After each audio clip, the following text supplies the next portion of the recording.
انت حاسس ان التشطيب بقى غالي فجأة ولا انت اللي بتبالغ؟ الحقيقة لا، مش انت اللي بتبالغ خالص. اسعار التشطيبات فعلا زادت بشكل كبير جدا. ليه؟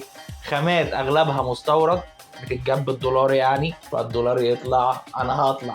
ومصنعية ارتفعت بسبب ارتفاع مستوى المعيشة ومصاريف المعيشة، لان الراجل اللي شغال بايده الدنيا غليت عليه فمضطر اغلي من سعري. وفي ناس بتختار غلط فبتدفع مرتين، وهنا دي كارثه لوحدها. ودي مشكله انك ممكن تدفع كتير وما تاخدش القيمه اللي انت الفلوس اللي دفعتها دي تستحقها. خلينا نقول ان التشطيب الذكي مش انك تدفع اقل ولا انك تدفع اكتر. التشطيب الصح انك تدفع في المكان الصح. وبمناسبه بقول لك ايه، هندسه عايزين نلمها بالاسعار دي يا صديقي يا حبيب قلبي، ما بقتش تتلم.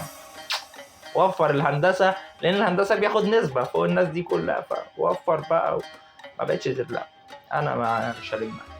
سلام.